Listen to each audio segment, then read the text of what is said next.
옛날 사람은 오래 산다는 생각 없었어요, 거의. 조선시대 사람이, 아니, 신사임당이 47에 죽으면서 나 오래 살았어. 야, 너무 오래 살았던 인생이 피곤하다. 그러고 죽었을까? 아니, 진짜라니까? 그리고 이게 부처님이 잘생겼다라는, 여기서 잘생겼다는 개념이 제가 또 불교 미술을 하는 사람이잖아요. 잘생겼다라고 하는 거냐면 속된 기운이 없고 성스러울 수 있느냐에 대한 판단이에요. 그래서 이 연기설이라고 하는 거는 다 관계성이에요. 관계성. 이건 현상적인 이야기고 본질은 실체가 없는 거지. 왜? 여기는 무아설이니까.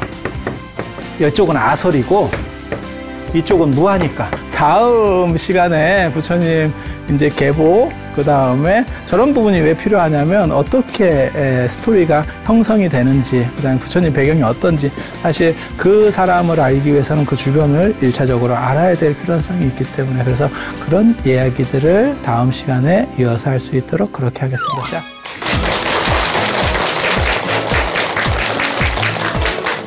자, 안녕하세요. 인류 문명사상 가장 위대한 여정, 붓다로드에 오신 것을 환영합니다. 말은 붓다로드인데, 아직까지도 부처님이 태어나시지 않은, 그냥 부처님 태어나시기 이전 얘기만 이렇게 계속하고 있는데, 오늘이나 다음번에는 부처님이 좀 이렇게 양수라도 터질 수 있도록 뭔가를 위해서 최대한 노력해 보겠습니다. 오늘 얘기할 거는 왜 양수 몰라요? 왜 그렇게 이상하게, 그럼 사람이 태어나는데 뭐 알로 나올까요? 그래서 예전에 그런 거 있는데, 우리나라 건국시조들은 대부분 다 알에서 나오잖아요. 그래서 설민석 씨 그 수업할 때는 그 양계장 출신이라고 뭐 그렇게도 그게 그 양반이 했을 때만 재밌는가 봐. 제가 하니까 쎄하네. 사람에 따라서 뭔가 좀 다른가 보다. 근데 그거 굉장히 재밌는 거예요. 근데 왜 알로 대부분 위대한 사람들은 나온다라고 우리나라 사람들은 얘기했을까요? 그게 지저분한 것이 안 묻는, 신성하고 깨끗한이라는 뜻이에요. 그런데 그건 이제 알이니까 이게 보호가 되잖아요. 근데 지금 입장에서는 어때요? 진화가 덜 된, 이제 이렇게 되겠죠. 그래서 지금 오늘 말씀드릴 거는 부처님의 족보에 대한 이야기들 잠깐 해드릴 거예요. 그리고 부처님이 지금 인도뿐이 아니고 지금 현재 국가 이렇게 개념에서는 네팔 분입니다. 룸비니. 그래서 인도 가보신 분은 아시겠지만, 인도 성지순례를 가시면 인도 쪽에 있다가 네팔에 룸비니 때문에 네팔에 들어가는데, 그다가 네팔이 좀 가난한 나라라서 그 근처에 좀 이렇게 입구를 열어주면 되는데, 안 열어주니까 한참 삥 돌아가야 돼요. 그래서 굉장히 룸비니를 다니기가 힘든 그런 구조입니다. 그래서, 지금은 네팔 분이라는 거, 그걸 기억하셔야 되고, 옛날에는 거기서 다 인도예요. 거기서 다 인도라고 보시면 돼요. 그래서 부처님이 30 이상 80종문화 이런 데 보면 부처님 눈동자가 파란색으로 돼 있고 머리카락도 파랗다고 돼 있어요. 그러니까 완전 파란색 아니고 약간 파르스름한 머리카락. 그게 이제 햇빛을 적게 받는 데일수록 멜라닌 색소가 적습니다, 상대적으로. 그러다 보니까 이제 뭐 금발이라든지, 안 그러면 약간 파란 머리라든지, 눈동자 색이 이렇게 에메랄드빛 이런 것들이 나오는 거예요. 햇빛을 많이 받는 쪽은 햇빛을 자외선을 차단해야 되기 때문에 검은색이 더 많은 거예요. 그런 거라니까. 진짜예요, 진짜. 진짜. 그래서 백인들이 피부암 발병률이 더 높고, 그 다음에 눈에 대한 문제가, 걔네가 이게 우리처럼 까만 눈동자가 아니기 때문에 눈에서 문제가 생기는 게 더 많아서 선글라스를 걔네가 훨씬 더 많이 끼는 거예요. 그런 거 몰랐어요? 진짜예요. 제가 제 특징 중에 뭐가 있냐면요, 사실을 얘기하는데 굉장히 신뢰받기 어려운 투로 말하는 버릇이 있긴 한데, 이건 사실이에요, 사실. 근데 부처님이 파란 눈동자를 가지셨다는 거는, 백인 계열이라는 뜻이에요. 그런데 지금, 네팔 쪽에 가면 다 황인들밖에 없어요. 그래서 어떤 사람들은, 어떤 불교학자들은 부처님 황인 아닙니까? 이런 얘기를 하는 분도 있어요. 황인이라는 설도 있어. 자, 그래서 한번 봐볼게요. 부처님 조상이 감자왕이에요. 감자왕. 감자 좀 재밌지 않아요? 고구마왕, 감자왕. 감자왕. 이게 감자왕 그 밑에 니구라, 구로, 구구로, 사자엽. 사자엽이 부처님 할아버지입니다. 사자엽왕이 부처님 할아버지. 이렇게. 그래서 사자엽왕이 원래 대단한 사람이고, 감자왕도 굉장히 대단한 사람이에요. 감자왕이 시조인데, 감자가 저게 달감자에 사탕수수 자자를 쓰는 거예요. 그래서 단수수 아세요? 옥수수 말고 단수수. 어렸을 때 여러분들 정도 연세면, 어렸을 때 그거 이제 이렇게 해갖고, 이렇게 벗겨서 이렇게 좀 씹고, 이런 기억이 아마 있으실 거예요. 단수수, 피수수 이래가지고 옛날에 햇님 달님 이야기, 호랑이 응침 사건 몰라요? 햇님 달님 해가지고 그 동아줄 내려와가지고 이렇게 했다가 호랑이 올라가다가, 근데 더 웃긴 건 한번 그런 생각 안 해보셨어요? 호랑이가 그걸 어떻게 잡고 올라갈까? 그게 먹이에 대한 굉장한 집착이 있었는갑다. 그런 생각이 들지. 그래서 그거 해가지고 피수수가 만들었다. 그런 얘기 들어보셨죠? 요즘 사람들은 그런 얘기 몰라요. 다 옛날 사람들, 이제, 묻지도 따지지도 않고 보험 들을 정도 상황이 되면 이런 얘기들을 압니다. 그래서 저게 사탕수수 왕이라는 뜻이에요. 단수수왕. 요즘 우리식으로 말하면 단수수왕. 그러니까 단 거를 옛날에 가지고 있다라고 하는 건요, 경제적으로 굉장히 강력한 겁니다. 아니, 그렇잖아요. 여러분들이 지금은 워낙 단 거 먹을 일이 많으니까 이게 단 거에 대한 귀한 게 없잖아요. 그러니까 음식 자체가 지금은 고급일수록 덜 달게. 과자나 이런 것들도, 아니, 그렇지 않아요? 디저트 후식 이런 거 좀 좋은 데 가서 먹으면, 안 달고도 맛이 있네? 이렇게. 그러니까 단 거는 약간 이렇게 좀 유치한 맛이기는 한데, 먹을 게 없을 때는 이 당이 진짜 딸립니다. 땡깁니다. 그래서, 옛날로 올라가면, 굳이 옛날까지 아니더라도 여러분 어렸을 때만 해도 알사탕, 눈깔사탕. 진짜 막 이만한 거 있잖아요. 그런 거 하나 먹으면 그게 행복이거든. 입도 안 다물어줘. 무슨 용이 여의주 물는 것처럼 침 지질 흘리 딱 들어가면 이게 씹히지도 않고 막 이런. 제가 어렸을 때 진짜 그걸 봤다니까요. 저는 그런 정도까지는 아니었는데 제가 시골에 가서 그 현장을 진짜 목격해서 저는 지금도 그게 잘 안 잊어져요. 그렇게 해서 저 사탕수수 지배권을 가지고 있다는 건요, 굉장한 경제력이 있다는 거예요. 경제력이, 남자가 기른 경제력이 있고, 왕국이 어느 정도 이상 되는 왕국을 갖고 있으면 뭐가 또 있을까? 여자가 있지. 왜요? 아니, 그렇게 이상한 얘기를 하는 건 아닌데 왜 그래요? 그래서 지금 부처님이 네팔 분인데, 이 근처인데, 원래는 이 밑에 사셨던 것 같아요. 기록에 보면, 저 감자왕은 사탕수수 농사를 지으면 그거는 더운 지역이라는 뜻이에요. 그리고 실제로 밑에서 올라갔다라고 하는 기록이 있어요. 그래서 보통 이제 이제 왕들이니까 여러 이제 여자들이 있잖아요. 그 중에 이제 두 여자가 가장 강력합니다. 앞쪽에 들어온 본처 자식이 이제 나이가 많죠. 나이가 많고, 이제 왕자들이 어느 정도 힘을 쓰는 거고. 하지만, 왕자들이 나이가 어느 정도 될 정도면, 본처는 그냥 사람이지, 지인이지, 그게 여자는 아닙니다. 요즘 유행하는 말로 하면 이제 가족끼리 왜 이래. 이제 이렇게, 가족끼리 그러는 거 아니다? 뭐 이런 거 있잖아요? 그런 거예요. 그리고 보통 이제, 약간 나이가 든, 왕이 좋아하는 여자는 따로 있지. 이해가 되시죠? 이해 안 되는 건 아니잖아요. 그렇게 되는 거예요. 그러니까 뭐 생각하시면 되냐면 이성계 생각하시면 돼요. 이성계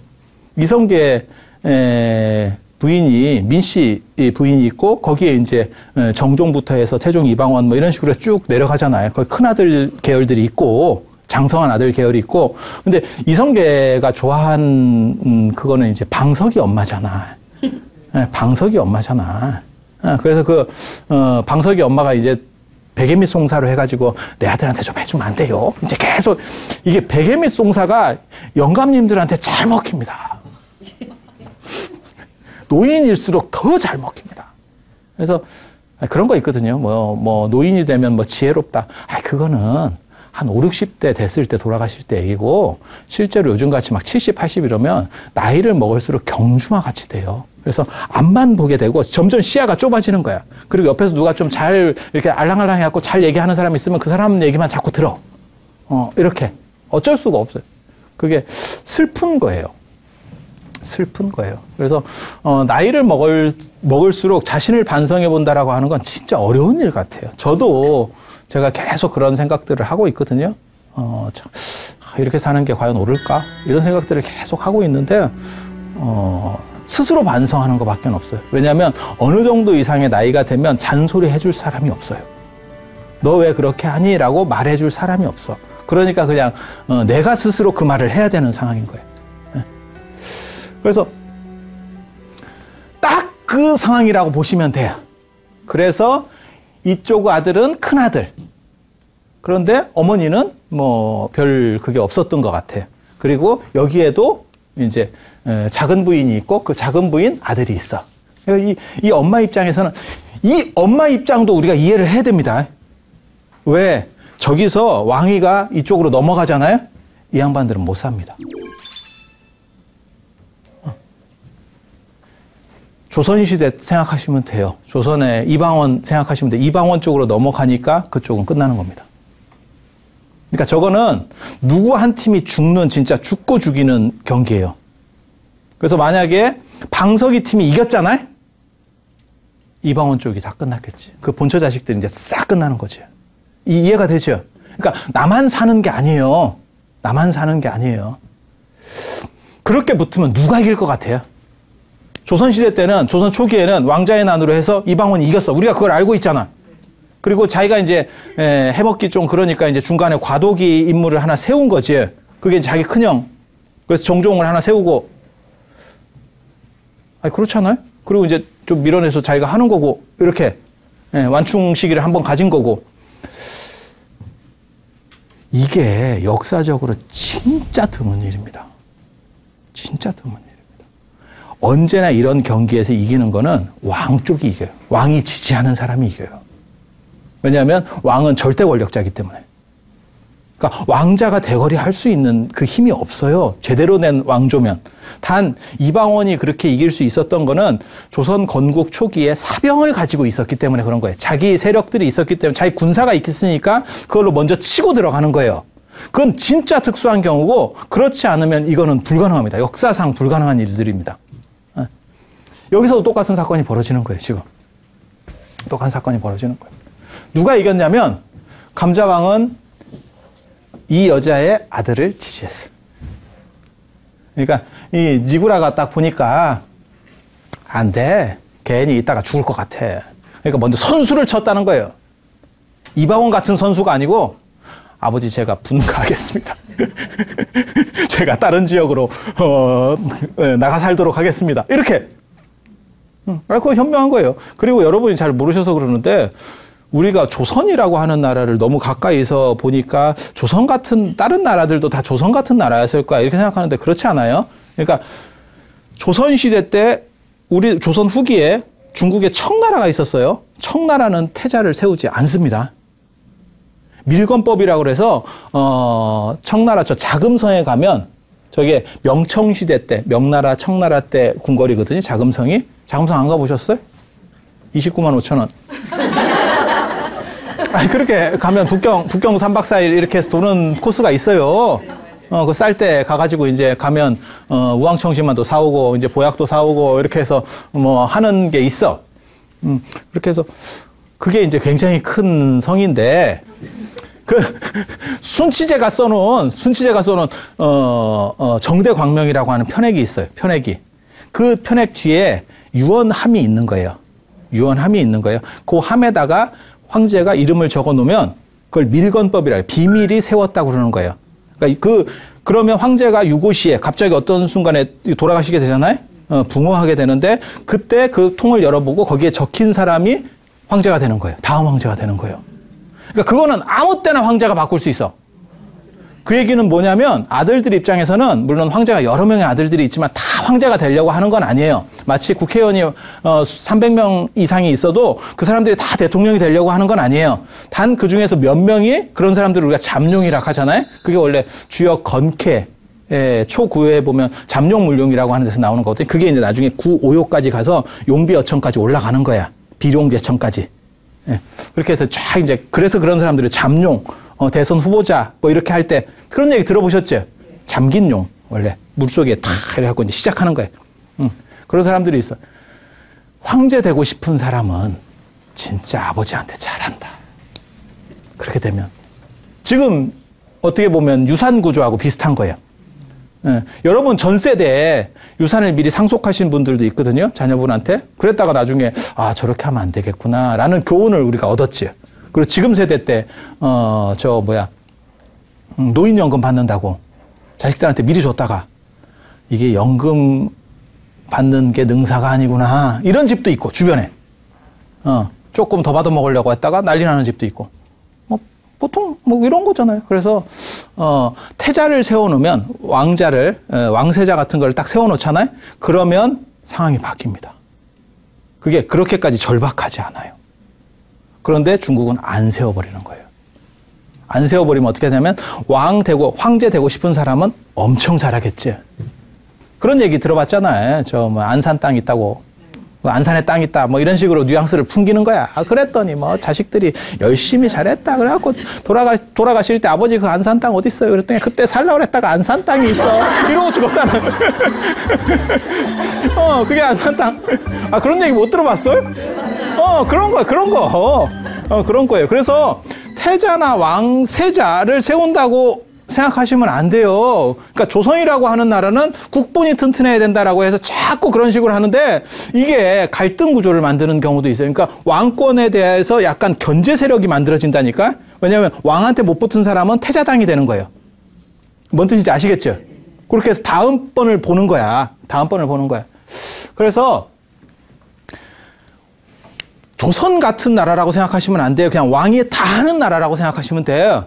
그래서 감자왕 같은 경우가 이렇게 딱 쥐지하면 끝나는 거예요. 그러니까 니구라 생각 잘했지. 살아있다가 왕권이 넘어가거나 안 그러면 견제 세력으로 걸려버리면 나중에 그냥 다 죽는 거거든요. 왕권에 대한 도전은 그냥 끝이에요, 끝. 그러니까 아버지 제가 재금 나서 나가겠습니다. 이렇게 얘기하니까 감자왕 입장에서는 고마워요. 잘못하면 이게 고륙상쟁이 되는데 이성계도 가장 비극이 그거였다잖아요. 그래서 함흥차사 나오는 거죠.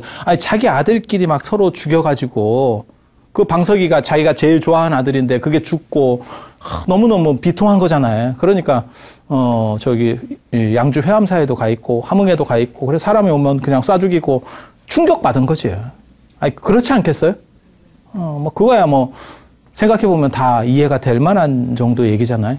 그런 거죠. 근데 여기서는 나가준다 하니까 얼마나 고마워. 그러니까 그럼 내가 너에게 백성들도 좀 주고 돈도 주고 하겠다. 너는 너 살 데를 찾아봐. 이렇게 한 거예요. 그래서 이 사람이 계속 북쪽으로 올라간 거죠. 니구라가 자기 집단을 끌고 그렇게 해서 이 네팔 쪽으로 와서 털을 잡고, 그러니까 이쪽이 문명권입니다. 문명권에서 약간 야만 쪽으로 가서 이렇게 장악하는 거예요. 우리 당군 신화 생각하시면 돼요. 환웅족이 내려와서 이제 곰하고 호랑이하고 이제 이렇게 해서 그쪽 토템을 가지고 계신 분들을 이렇게 어떻게 보면 복속시키는 거지. 그런 스토리거든요. 그래서 그렇게 해서 했더니 그래서 가비라국을 세웁니다. 가비라국을. 그리고 아버지한테 이제 카톡으로 얘기를 하는 거죠. 아버지 저 나라 세웠어요. 그랬더니 아버지 입장에서 얼마나 뿌듯할 것 같아요. 이게 피해준 것도 고맙고, 그렇지 않아요? 피해준 것도 고맙고, 그렇게 나가서 어떻게 될까 이렇게 약간 우려도 됐었는데 가서 잘해서 뭔가 하나를 만들었어요. 라고 하니까 엄청 뿌듯한 거야. 그래서 쟤야말로 김종국이야 이렇게 얘기했다는 거예요. 능력자. 내 아들이 능력자였어 이렇게 얘기했대. 그게 석가야. 능력자라는 뜻이에요. 능력자. 얘는 진짜 마음에 들었던 거지. 능력. 그렇게 마음에 들었으면 왕을 시켜주지. 참, 그런 거지. 그렇게 해서, 이쪽 백인계가 이렇게 북상했다라고 보면 맞을 겁니다. 그리고 이쪽에 이제 원주민들은 황인이었던 거예요. 히말라야 쪽에 있었던 사람은 황인이었던 거예요. 그러면 저렇게 내려왔으면 지금도 네팔 쪽에 백인 피들이 있어야 될 것 같은데 백인 형상 이렇게 조금 이런 모습들이 남아 있어야 될 건데 원래 황인들 많은데 백인 조금이 들어갔어. 그리고 몇천 년이 흘렀어. 피가 남을 것 같아요? 다 섞이지. 그치? 지금은 그런 것들을 이제 보기가 좀 어렵게 된 거예요. 이렇게 해서 이 가비라국이라고 할 때는 이 근처에 가비라 선인이라고 하는 아주 유명한 수행자가 있었다는 거예요. 그 가비라 선인이 황두라고 번역이 되거든요. 그래서 아마 황인이었던 것 같아요. 황인이었던 것 같아요. 황두를 뭘로 번역하는지 저도 그게 조금 애매해요. 저도 저 기록 때문에 많은 생각들을 했는데 황인의 어떤 대단한 수행자 이렇게도 되고 너무 존귀해서 부처님도 우리가 황색 이렇게 황금색으로 다 이렇게 하잖아요. 그 다음에 황제도 황색으로 이렇게 딱 옷을 입잖아요. 중국 황제 같은 경우. 그래서 그런 식으로 아주 존귀하다는 뜻으로 황두를 해석해야 되는지 머리가 이제 황색이다라고 하는 거거든요. 아니면 황색의 으뜸 이렇게 해석해도 되고. 그래서 그런 가비라라고 하는 게 거기에서 굉장히 잘 나가던 수행자 이름이에요. 그래서 그 이름을 따서 가비라국. 그리고 능력자라고 해서 석가. 그래서 부처님은 석가족. 그 다음에 성은 고타마예요. 이거 훌륭한 소라는 뜻입니다. 훌륭한 소. 그래서 저게 이제 농경 시작됐다라는 걸 알 수 있는. 그래서 성씨나 이런 데서는 특별한 의미가 없어요. 그러니까 뭐 촌스럽게 무슨 훌륭한 소가 뭐예요? 이렇게 얘기할지 모르지만 우리 성씨들 다 오래된 성씨들은 다 큰 의미가 없어요. 박씨는 왜 박씨예요? 박효거세가 바깥에 생긴 알에서 나와서 박이잖아요. 그런 거예요. 그런 거예요. 그래서 우리 성씨는 바가지요. 그게 그렇게 막 엄청나게 이렇게 되게 멋있는 거야. 이런 거 아니에요. 예전에 굉장히 소박합니다. 그게 성씨가 오래된 성씨일수록 그래요. 그래서 뜻이 분명하고 뭔가 있어 보이는 성씨가 나오면 사실은 뒤에 만들어진 성씨. 더 오래 갈수록 소박해요. 오래된 성씨일수록. 그렇잖아요. 그래서 훌륭한 소라고 하는 거는 이제 농사 짓는 데 있어서 아주 중요한 그래서 그런 것들을 가지고 있다라는 걸 상징한다고 보시면 돼요. 그리고 이건 성씨고 이건 성이고 이건 종족 이름이에요. 그래서 우리나라 사람들은 이제 동이족, 뭐 예맥족, 강원도 사람분들은 이제 예맥족. 보통 이제 우리는 이제 동이족 뭐 이렇게 표현들을 하는데 우리는 종족명 은 그렇게 쓰지만 우리는 대부분 다 성을 쓰죠. 성하고 본관. 저희 어렸을 때만 해도 성, 본관, 그 다음에 뭐 몇 대 손, 뭐 이런 것들을 다 외울 수 있도록 교육을 받던 시절이 있었죠. 그죠? 그게 왜 그러냐면 그게 유교 문화에서는 본관이라는 게 상당히 중요해요. 그래서 어느 동네 사람이냐라고 하는 게 굉장히 중요해요. 왜? 유교에서는 영혼이 밖에서 들어오는 게 아니고 부모의 정혈이 합쳐지고 그 다음에 주변에 있는 그 땅의 기운, 하늘의 기운이 섞여서 그 영혼까지 같이 만드는 겁니다. 육체하고 영혼을 같이 만드는 겁니다. 그래서 신토불이라고 하는 말이 있는 거예요. 몸과 흙은 둘이 아니다. 농산물을 먹으라는 말이 아니고 몸과 흙은 둘이 아니다. 그 얘기는 뭐냐면 고향을 떠나지 말아라는 뜻이에요.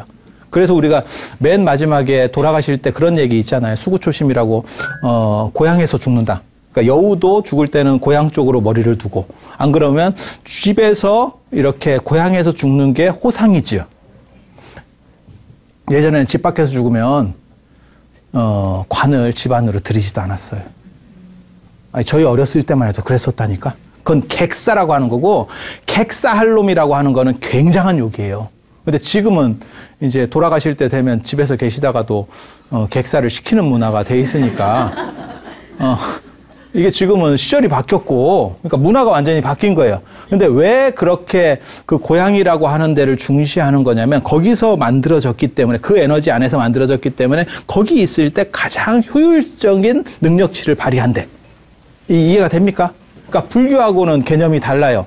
불교는 부모가 기본적인 이 하드는 부모가 만드는 거고, 그다음 소프트웨어는 이 업설에 의해서 영혼이 이렇게 들어오는 거예요. 업이 들어오는 거예요. 근데 유교는 이 두 가지를 다 만드는 거예요. 그래서 유교에서는 부모가 자식의 생사 여탈권을 가지고 있어요. 그래서 부모가 자식을 팔아도 돼요. 그게 큰 범죄 형성이 안 돼요. 부모가 자식을 죽여도 그게 그렇게까지 큰 범죄가 안 돼요. 지금 생각하면 말도 안 되는 거죠. 순임금 아버지가 순임금을 몇 차례에 걸쳐서 죽이려고 했어요. 계모가 또 속닥속닥 해가지고 또 잘해가지고 또 아버지가 또 죽이려고 해요. 그거 아무 문제가 없어요. 아무 문제 없어요. 우리나라에도 대표적인 사건이 있어요. 손순매화라고 들어보셨어요? 손순이라고 하는 효자가 부부가 이렇게 같이 살고 노모를 모시고 사는 거예요. 그리고 자기의 이제 어린 자식이 하나 있고 그 경주에 실제로 그 자리도 있습니다. 지금까지. 그래서 거기를 이제 삼국유사에 나오는 얘기인데 부부가 뭐라고 얘기를 했냐면 우리 자식이 자꾸 우리 어머니 거 음식을 힘들게 산 거예요. 그래서 품 팔아가지고 어머니한테 뭘 봉양하려고 뭐 맛있는 걸 사드리면 손자가 삭삭삭 근데 뺏어 먹는 거예요. 그래가지고 그건 저거 좀 어머니한테 너무 폐가 되는 것 같으니까 모르겠어. 왜 그런 판단을 하는지 난 잘 모르겠어요. 할머니 입장에서 이렇게 뺏겨 먹는 게 좋은 건데 행복한 건데 그래서 자식은 또 기회가 되면 또 낳을 수 있으니까 그럴 때 어머니는 한 분밖에 안 계시니까 자식을 갖다가 산에다가 이렇게 데리고 가서 묻어버립시다. 그래서 그 손순이 땅 파가지고 묻으려고 이렇게 하는데 그 안에서 돌로 된 종이 나왔대잖아요. 그래서 이게 무슨 부처님이 이런 행동을 하지 말려고 하는갑다. 그렇게 해서 그 종을 파가지고 집 처마 밑에다가 이렇게 놓고 땡땡 쳤대. 그랬더니 그게 막 이렇게 울려 퍼졌대. 막 울려 퍼졌대. 그래가지고 이 종소리가 뭐래? 이제 소문이 난 거야. 그랬더니 사람들이 손순이 어머니를 위해서 아들을 땅에 묻으려고 했는데 이 종이 튀어나왔대. 막 이렇게 해가지고 그게 임금님 귀에까지 들어갔대잖아. 그래갖고 들어가니까 임금님이 뭐라고 얘기했냐면 저런 효자가 있느냐. 그래서 상을 내렸대. 그게 이야기의 끝이에요. 그러니까 이게 굉장히 재밌는 게 지금 생각해보면 굉장히 큰 범죄와 관련된 건데 그 스토리에 대한 거는 지적이 한 개도 없는 거야. 왜? 그걸 그렇게 크게 비중 있게 안 보는 거예요. 왜? 소유권이라고 생각하고 있기 때문에. 내 거니까. 그래서 우리 그 일제강점기 때나 이런 때 근현대 소설들을 보면 뭐가 있냐면 딸을 투전판에 아버지가 미치면 딸을 잡아가지고 그러니까 이게 신체 포기각서가 아니고 사람 포기각서. 그래서 대출을 받아. 그러면 걔가 시집을 가고 어디 그 집들에 가서 종살이를 하고 이런 내용들 못 보셨어요? 그런 것들 나오는 거예요. 그게 최근까지 그러니까는 불과 일제강점기면 뭐 그렇게 오래된 얘기들은 아니잖아요. 그런 때까지 있었던 거예요. 그게 유교 문화. 유교 문화. 그래서 자식은 부모에게 무조건 복종하게 돼 있는 구조가 이런 스토리들 때문에 가능한 거예요. 이런 배경들 때문에 인간의 탄생 배경을 어떻게 이해하느냐. 그래서 굉장히 중요해요. 그래서 유교에서는 그렇게 가르쳐요. 임금이 신하의 말을 듣지 않으면 그러니까 옳은 내가 간언을 하는 거야. 그런데도 안 들어. 그러면 또 간언을 해. 또 간언을 해. 3번 해도 안 들으면 때려치고 나가래. 포기. 부모에게도 부모님이라 그래서 꼭 현명한 선택을 하는 건 아니잖아요. 그래서 자식이 얘기를 해. 3번 얘기해서 부모님이 안 들어. 어떻게 하라고 돼 있는지 아세요? 울면서 따른다예요. 그러니까 절대 복종입니다. 이상한 판단을 했어도 절대 복종입니다. 그렇게 돼 있는 거예요, 구조가. 구조가 그렇게 돼 있는 거예요. 그래서 생명의 존재가 도대체 어떠냐에 대해서 이게 판단들이 약간씩 달라요. 그래서 왜 본관이라고 하는 데가 중요하냐면 그 사람들의 그 혈족의 기질은 뭐냐라는 걸 보기 위해서 본관 얘기가 나오는 거예요. 본관 얘기가. 그래서 우리는 성이나 본관만 보면 그거는 그 동네 사람이니까 그건 저 동네 사람이니까 아마 뭐 이랬을 거야. 뭐 이런 판단들을 한다고. 그런데 인도는 땅이 넓어서 성만 가지고는 구분할 수 없어요. 인도는 뭐 워낙 그러니까 인도하고 중국을 우리가 이야기할 때 제가 늘상 얘기하는 게 있어요. 절대 우리나라 같이 생각하면 안 된다. 이건 대륙이라고 생각하고 접근해야 된다. 문화도 다르고 민족도 다르고 언어도 다른 수십 종류의 사람들이 살고 있는 거예요. 수십 종류의 사람들이 살고 있는 거야. 그래서 걔네들이 성씨만 얘기해가지고는 뭐 전주 이 씨예요. 그러면 전주가 어딘지도 잘 모르고 이 씨가 어딘지 그럼 뭐 어쩌라고 이렇게 되는 거예요. 너무 세부적인 거야. 그러니까 걔네는 덩치가 큰 걸 얘기해. 그래서 종족 이름을 얘기하는 거예요. 종족 이름을. 성씨를 주로 얘기하는 게 아니고 나는 어떤 종족이에요. 제일 큰 부처님 당대의 제일 큰 종족 중에 하나가 가섭 종족이에요. 그래서 부처님 제자들 중에서도 가섭이라고 하는 분이 굉장히 많이 나오죠. 그래서 뭐 우르벨라 가섭, 나제 가섭, 가야 가섭, 그다음에 뭐 마하 가섭, 뭐 이래갖고 가섭이라고 하는 그게 종족 이름입니다. 종족 이름입니다. 목건년도 그게 종족 이름입니다. 그래서 부처님은 석가족. 그리고 우리가 이제 부처님 표현할 때 제일 많이 쓰는 게 석가모니잖아요. 네, 모니. 그래서 모니라고 하는 거는 원래 인도 그 리그베다에 보면 장발의 고행자라고 하는 의미예요. 그러니까 수행자에 대한 부처님보다 훨씬 이전에 있었던 용어고 수행자. 그래서 그런 수행자에 대한 표현을 차용해서 나중에 석가모니. 그리고 또 이제 석가모니라고도 쓰지만 또 어떻게도 쓰냐면 석가모니 불 이렇게도 쓰잖아요. 그러면 이제 불 하면 붙다 깨달은 자.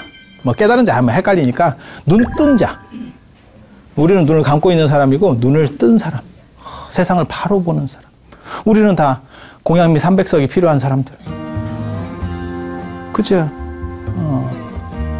노안, 백내장, 뭐 이런 것들 한 번씩 긁어내야 되고 이렇게. 부처님은 그렇게 긁어낼 필요 없는 아주 확실한 현실을 그냥 여실지게 그냥 바로 보는 눈이 있대. 그런 눈 한번 가져봤으면 좋겠지.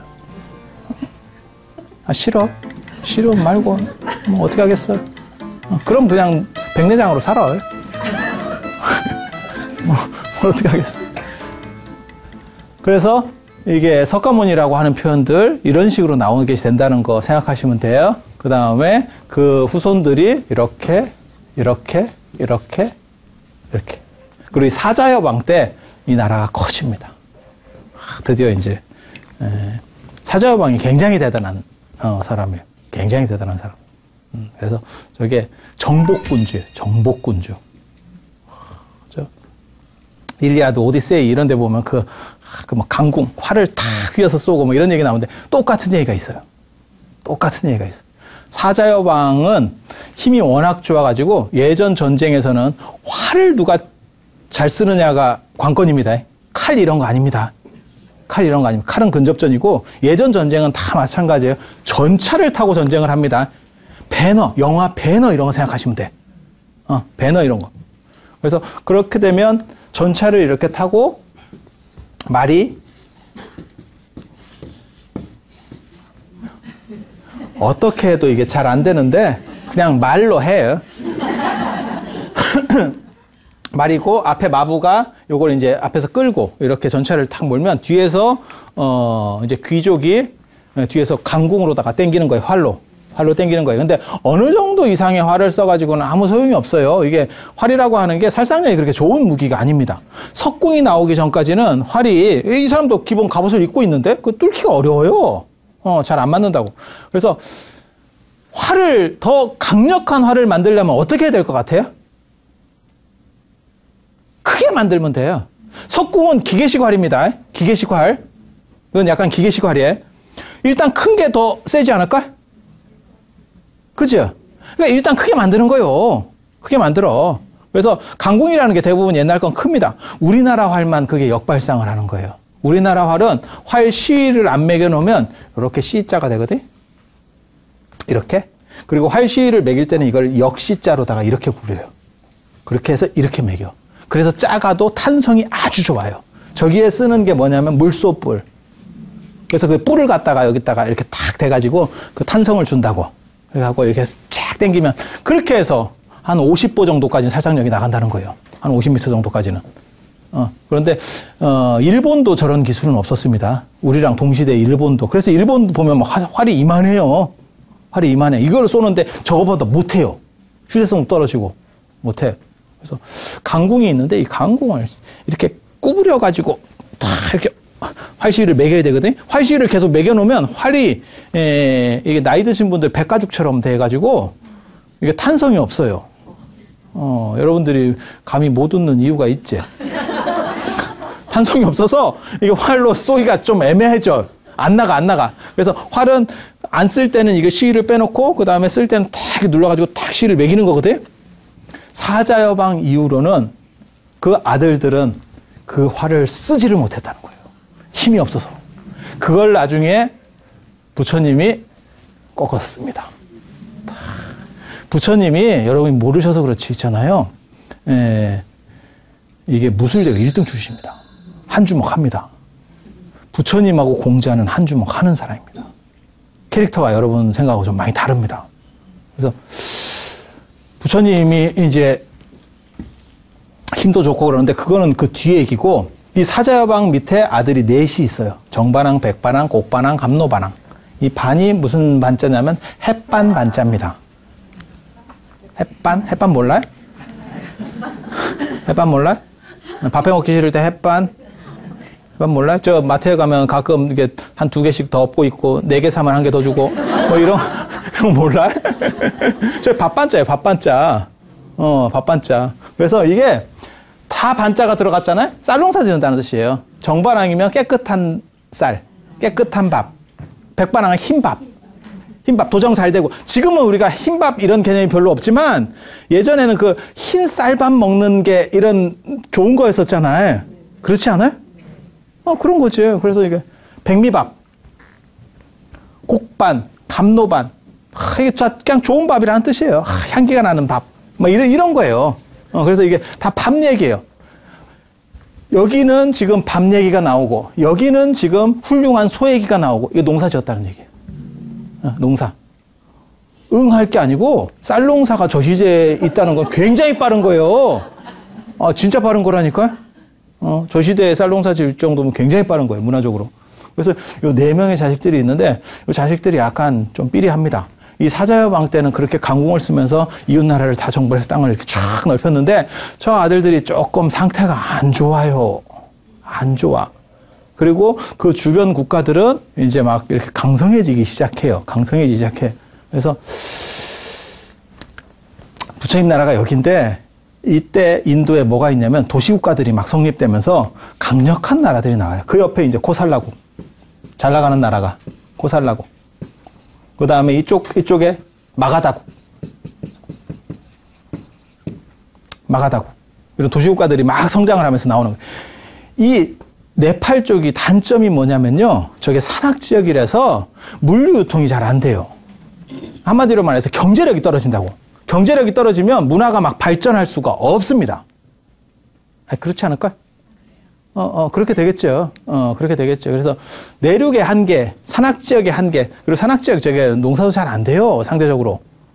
그러다 보니까 얘네는 점점 이제 좀 찌리해지고, 이 석가족 가비라국은 좀 찌리해지고, 그 다음에 이쪽 주변의 도시국가들은 막 이렇게 융성하게 커지고, 그래서 조금씩 이제 나라가 위태로워지는 거예요.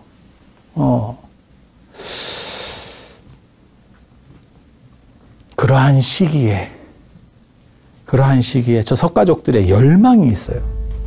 우리나라가 약간 이렇게 찌리한데 옆에 나라가 자꾸 쳐들어오는 거예요. 그런데 그걸 못 막아요. 효율적으로 못 막아요. 그러니까 조금씩 땅이 이렇게 잘려가고 있는 거야. 그런 상황에서 누가 좀 사자여방 같은 사람이 한 명이 나왔으면 좋겠다라는 열망을 가지고 있었어요. 그때 정반항의 첫째 아들이 잉태가 되는 거예요. 기록에 의하면 뭐 부처님이 정반항이 늦게 난 자식이다 뭐 이런 얘기들 나오는데 다 거짓말입니다. 일찍 태어난 게 맞습니다. 왜? 당신 밑에 사촌들 나이하고 대비해 보면 부처님이 압도적으로 나이가 많아요. 부처님 이복 동생이 누구냐면 난타라는 분이거든요. 근데 부처님께서 몇 살에 출가하셨냐면 보통 일반적으로 29에 출가하셨다고 나와요. 29에. 29세에 출가하셔가지고 뭐 6년 고행을 하시고 35살에 깨달음을 얻으셨어. 35살 때 부타가야에서 동쪽으로 보고 보리수나무 아래서 동쪽으로 보고 다 그게 상징성이 있어요. 상징성이 있어요. 35살에 깨닫고 그 다음에 6년에서 7년 뒤에 석가종 나라로 돌아옵니다. 그러면 부처님 나이는 보통 41살 정도. 41살 정도. 그때 난타 나이가 추정을 해볼 수 있는데, 난타가 몇 살 정도 됐냐면 20이 안 됐어요. 20이 안 됐어. 20이 안 되는지 네가 어떻게 아느냐? 그때 부처님이 돌아오시니까 난타가 결혼하려고 했었다고 나와요. 순달이랑 결혼하려고 막 눈이 돌아가지고 막 원래 그게 결혼하기 전에가 좋은 거거든. 결혼하면서부터 인생이 꼬그라지는 거야. 이게 해보면 인생이, 부처님께서 이 삶은 고라고 하신 이유가 있구나 라는 생각이 들어. 하이 직전에. 그래가지고 난타가 막 눈이 돌아 있는데 부처님이 걔를 또 진귀한 이야기다. 너무너무 진귀한 이야기. 말로 다 하기 어려운 진짜 진귀한 이야기. 부처님 이 족보가 있어요. 족보가. 제가 이 부처님 족보 굉장히 좋아하거든요. 굉장히 좋아합니다. 그래서 부처님 족보를 보시면 이렇게 정반항, 백반항, 곱반항, 갑노반항이 있고, 그 다음에 부처님 이복동생으로 난타. 그러니까 안에서 새는 바가지 밖에서 샌다고, 평상시에 그 사람이 어떻게 사느냐가 결국 그 다음을 결정한다는 거예요. 그리고 이런 식 말씀은 부처님이 여러 번 하십니다. 그래서 뭐라고 말씀하시냐면, 네가 전생을 알고 싶으냐? 그러면 네가 지금 받고 있는, 네가 지금 겪고 있는 이 일의 원인이 바로 전생이었다. 근데 이 영이라고 하는 게 실체가 없는 대신에 작용은 있는 개념이에요. 이게 공개념이에요. 공개념이라니까? 불교에서 제일 많이 말하는 것 중에 하나가, 대승불교에서 제일 말하는 게 공이잖아요. 공이에요, 공. 그래서 공을 공이라고도 하는 거예요.